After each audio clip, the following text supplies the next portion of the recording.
66 million years ago, the sky went dark. A rock the size of a small city came screaming through the atmosphere at roughly 70,000 kilometers per hour. When it hit, the force was greater than 1 billion nuclear bombs going off at once. And just like that, the most dominant creatures this planet had ever seen were gone. But here is the thing that most people never think about. Those creatures had already ruled the Earth for over 165 million years. To put that in perspective, modern humans have existed for only about 300,000 years. We are barely a footnote compared to the dynasty of the dinosaurs. Welcome back to the channel, everyone. I am Adam, and today we are going on a journey unlike any other. We are going back, way back, to a time when the Earth looked nothing like it does today, when the continents were arranged differently, when the atmosphere was thick and warm, and when creatures that seem almost mythological were the everyday reality of life on this planet. Today we are covering the complete history of the dinosaurs, from their very first steps on Earth, through their incredible rise to dominance, all the way to that catastrophic moment when almost everything changed. This is a story that took 250 million years to unfold, and we are going to cover all of it together. So, if you have not subscribed to the channel yet, now is a great time to do it. Hit that button and stay with us because this is going to be one incredible ride. And before we dive in, I want to hear from you. If you could travel back in time and witness any era of dinosaur history, which one would you choose? The Triassic, the Jurassic, or the Cretaceous? Drop your answer in the comments below. Now, let us go back in time. Before there were dinosaurs, there was a world that most of us would barely recognize.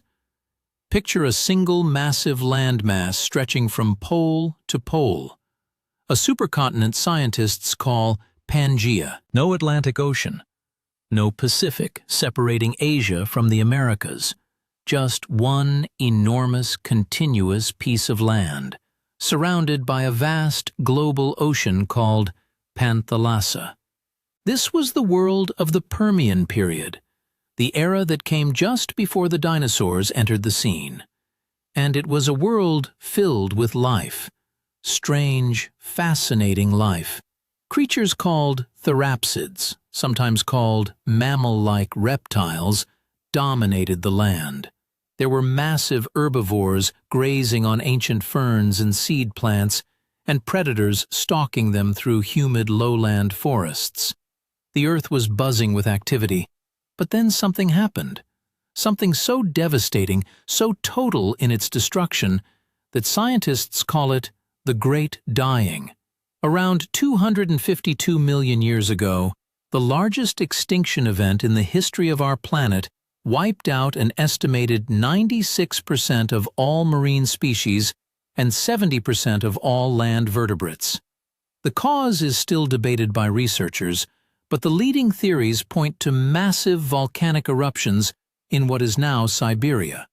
Eruptions so enormous and so prolonged that they pumped colossal amounts of carbon dioxide and sulfur into the atmosphere. Temperatures spiked, oceans acidified, the food chain collapsed. For millions of years, the world was a wasteland. Recovery was slow and painful, but life, as it always does, found a way. And into the ecological vacuum left by the Great Dying stepped a remarkable group of creatures that would eventually give rise to the dinosaurs. These were the archosaurs. The archosaurs were a diverse and adaptable group of reptiles that first emerged during the early Triassic period. They were not yet dinosaurs, but they were the ancestors that would eventually split into two great lineages. One branch would eventually lead to the crocodilians we know today. The other would lead to something far more spectacular. That other branch was on its way to becoming the most successful group of land animals the world has ever known. They were going to inherit the Earth, and they were going to do it in style. If you stepped into the Triassic period, roughly 250 million years ago, you would find yourself in a world that feels both alien and strangely familiar. The air would be warmer than anything you are used to. The sky would be clear, mostly cloudless, because Pangaea was still largely intact, and the interior of the supercontinent was brutally hot and dry. There were no polar ice caps. The tropics were almost uninhabitable due to extreme heat, and life clustered mostly in the more temperate zones closer to the coasts and the poles. The vegetation looked nothing like a modern forest. Ferns carpeted the ground in many areas. Cycads, ancient palm-like plants with thick trunks and feathery leaves, dotted the landscape. Conifers grew tall in the higher elevations. There were no flowering plants yet, no grass, no fruit trees blooming in spring.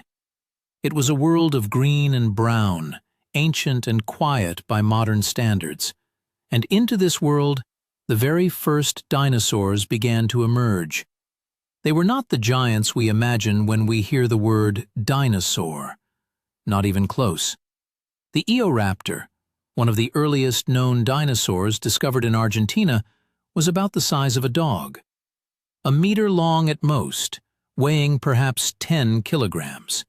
If you walked past one on a forest trail, you might not even look twice. But look closer, and you would see something remarkable. A creature built for speed and agility, walking upright on two legs, with grasping hands and sharp little teeth. This upright bipedal stance was one of the great innovations of the dinosaurs. Most of the reptiles around them walked with their legs sprawled out to the sides, like modern lizards and crocodiles. The early dinosaurs walked with their legs directly beneath their bodies, a much more efficient design that allowed them to move faster, breathe more easily while running, and eventually grow to extraordinary sizes. The Herrerasaurus was another early Triassic predator, slightly larger than the Eoraptor and built along similar lines. Lean, bipedal, and fast. The Plateosaurus gave us our first glimpse of where things were heading in terms of size. It could reach 3 meters in height and weighed as much as 4,000 kilograms. A giant by the standards of its time. But despite their impressive forms, dinosaurs were not yet the rulers of this world. They shared their ecosystems with many other creatures, ancient crocodile relatives, other archosaurs, early mammal-like animals. The Triassic was a competitive world, and the dinosaurs were just one player among many. That was about to change. Around 201 million years ago, the Triassic period came to a close. Not gently, not quietly, but with another catastrophic event that reshuffled the deck of life on Earth. Scientists call it the End Triassic extinction, and while it was not as devastating as the Great Dying, it was still a major turning point in the history of our planet. The most widely accepted cause is massive volcanic activity associated with the breakup of Pangaea.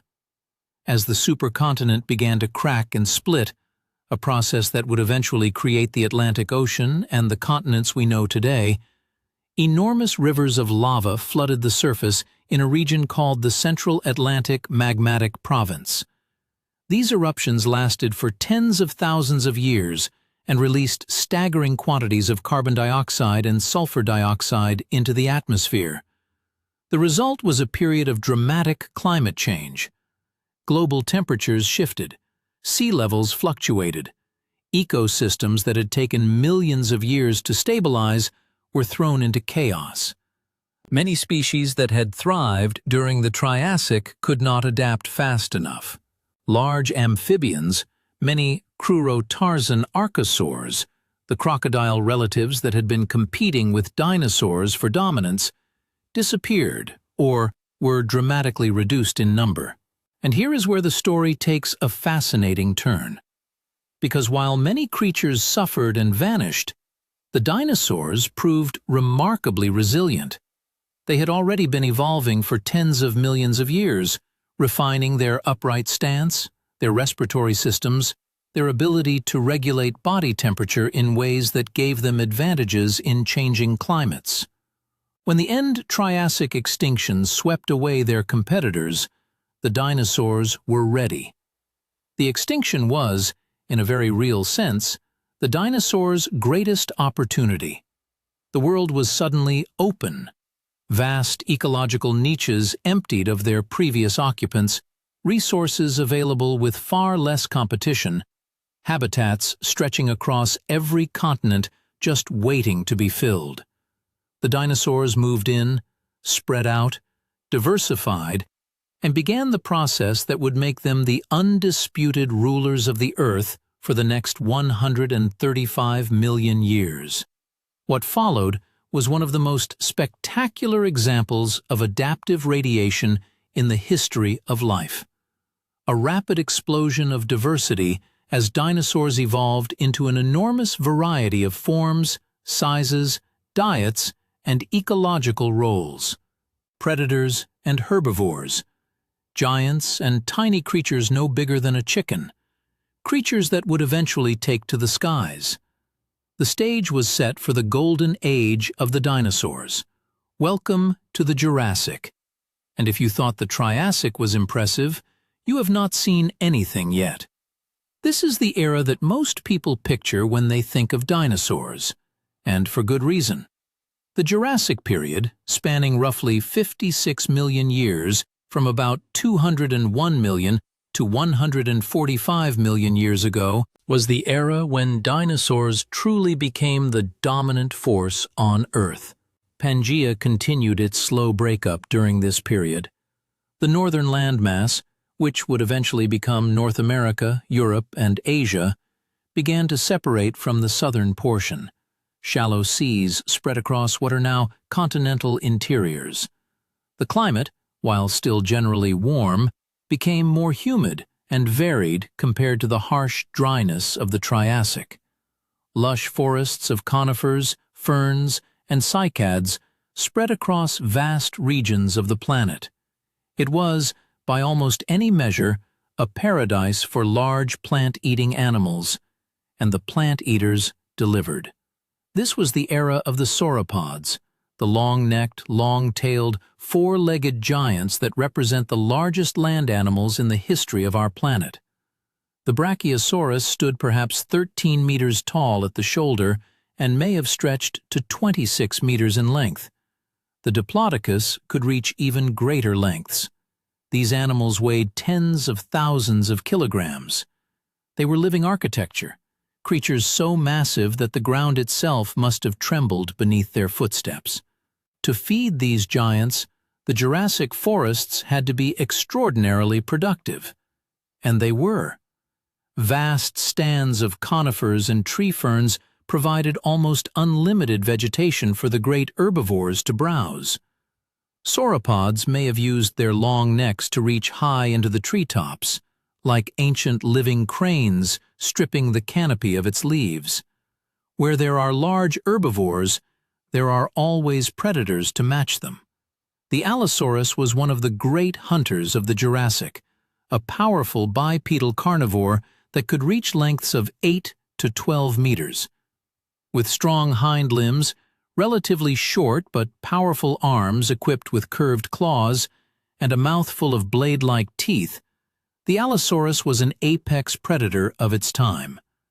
But not every Jurassic dinosaur was a giant. This era also saw the rise and diversification of the theropods, the group of bipedal dinosaurs that includes all the famous predators, but also, eventually, the birds. Among the theropods of the Jurassic, one creature stands out as particularly significant: the Archaeopteryx. Discovered in limestone deposits in what is now Germany, Archaeopteryx is one of the most famous fossils in history. It shows clear feathers, long flight feathers on the wings and tail, but also distinctly dinosaurian features like teeth, a bony tail, and clawed fingers on its wings. It is the clearest evidence we have that birds are, in the most technical sense, living dinosaurs, direct descendants of the theropod lineage. And do not worry, we will come back to that remarkable fact later. Here is something that might genuinely surprise you. Right now, as you watch this video, there are approximately 10,000 species of dinosaurs alive on Earth. You have probably seen one today. You might even have one in your garden. We call them birds. The idea that birds are living dinosaurs is not just a poetic metaphor. It is a scientific fact supported by an overwhelming amount of evidence. Fossil records, comparative anatomy, genetics, embryology. Birds are theropod dinosaurs. They belong to a specific group called the avian dinosaurs, and they share a direct ancestral lineage with creatures like the velociraptor and the Tyrannosaurus Rex. Now let us take a moment to talk about feathers, because this is one of the most exciting areas of dinosaur research from the past few decades. For a long time, the popular image of dinosaurs was of scaly, lizard-like creatures. Cold, dry skin covering powerful muscles. That image has been almost completely overturned by a series of remarkable fossil discoveries, particularly from the famous Yixian Formation in China. Beginning in the 1990s and continuing to this day, paleontologists have been pulling out of the Chinese rocks fossils of small theropod dinosaurs preserved with extraordinary detail, including clear impressions of feathers. These fossils showed us that feathers were not an invention of birds. Feathers evolved in dinosaurs long before any of them took to the air. They likely served first as insulation, helping smaller dinosaurs regulate their body temperature, and perhaps also played a role in display, communication, and camouflage. The velociraptor, popularized by movies as a smooth-skinned, scaly predator, was almost certainly feathered. We know this because paleontologists found quill knobs on velociraptor arm bones, the same structures that anchor large flight feathers in modern birds. The velociraptor had feathers it almost certainly could not use for flight, but it wore them nonetheless. The microraptor, a small four-winged dinosaur from the early Cretaceous, gives us a glimpse into the evolution of flight itself. This remarkable little creature had long feathers on both its arms and its legs, effectively giving it 4 wings. It could almost certainly glide, and may have been capable of powered flight. It represents one of the many experiments in flight that eventually led to the bird body plan we know today. Now, here is a question I want to throw out to you, and I really want to hear your thoughts on this one. If birds are living dinosaurs, does that change how you think about the dinosaur extinction? Because in a very real sense, the dinosaurs never fully went away. Drop your thoughts in the comments. I read every single one. The transition from feathered dinosaur to bird was a gradual process, happening over millions of years and involving countless incremental changes. But by the end of the Jurassic and into the Cretaceous, the skies were increasingly filled with avian and near-avian creatures, while the ground below was about to witness the arrival of the most famous dinosaur of them all. The Cretaceous period, lasting from approximately 145 million years to 66 million years ago, was the longest and, in many ways, the most spectacular of the 3 great dinosaur eras. It was a world of extremes. Sea levels were dramatically higher than today, and shallow inland seas split continents. The climate was warm and largely ice-free, and the ecosystems were richer and more complex than anything the Triassic or Jurassic had produced. This was also the era of flowering plants. For the first time, the world burst into color as angiosperms, the ancestors of every rose, oak, and wildflower on Earth today began their global conquest. This botanical revolution transformed ecosystems, providing new food sources and new ecological niches. Insects diversified explosively to take advantage of the flowers, and the dinosaurs continued to evolve, adapting to these new and changing environments. The ceratopsians, the horned dinosaurs, flourished during this period. The Triceratops, with its 3 great horns and massive bony frill, is perhaps the most recognizable of this group. The Ankylosaurs, armored like living tanks with their bony plates and club tails, reached their peak diversity and size. The Hadrosaurs, sometimes called duck-billed dinosaurs, formed vast herds that may have rivaled the great wildebeest migrations of modern Africa. And then there was the apex of all Cretaceous predators, perhaps the most famous creature to ever walk this planet, the Tyrannosaurus Rex. The T-Rex was not just big, it was big in a way that seems almost designed to make an impression. Standing over 3.5 meters tall at the hip and stretching to around 12 meters in length, an adult T-Rex weighed approximately 9,000 kilograms. Its skull alone was over 1.5 meters long, and its jaws were lined with teeth the size of bananas, roughly 50 of them, serrated on both edges, capable of exerting a bite force that no other land predator in history has matched. For a long time, scientists debated whether T-Rex was primarily a predator or a scavenger. The evidence today strongly suggests it was an active and formidable hunter. Its forward-facing eyes gave it stereoscopic vision, excellent for judging distances, much like modern eagles. Its sense of smell was extraordinary. The olfactory bulbs in its brain were proportionally among the largest of any dinosaur. It could detect a meal from remarkable distances. The T-Rex also moved faster than its bulk might suggest. Biomechanical studies indicate it could reach speeds of perhaps 30 to 40 kilometers per hour over short distances, fast enough to run down most of the large herbivores it preyed upon. The Cretaceous world was magnificent, complex, full of life in every corner. But it was living on borrowed time. Somewhere in the outer solar system, a rock roughly 10 to 15 kilometers across was already on a collision course with Earth. And when it arrived, everything would change. 66 million years ago, on what was probably an otherwise ordinary day, a massive asteroid struck the Earth near what is now the Yucatan Peninsula in Mexico. The impact released energy estimated at roughly 1 billion times that of the atomic bomb dropped on Hiroshima. The explosion was instantaneous and total in the immediate area. Nothing survived within hundreds of kilometers of the impact site. But the immediate destruction, as horrifying as it was not what finished the dinosaurs. What came after was worse.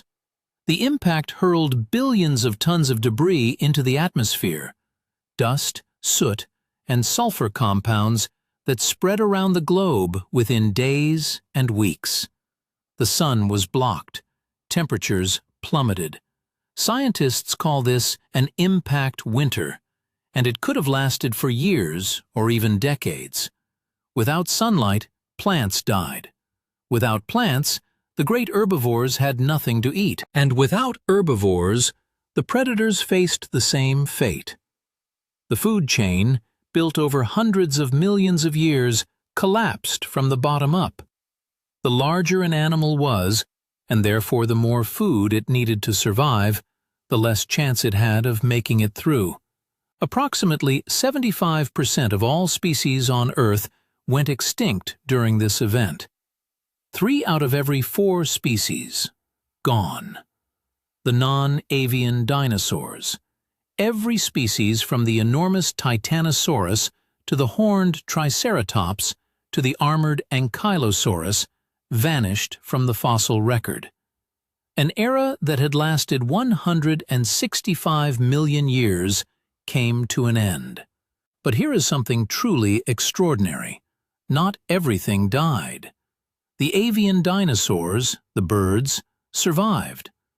Small body size, the ability to eat seeds that could persist in the soil long after plants had died, and possibly greater metabolic flexibility all contributed to their survival.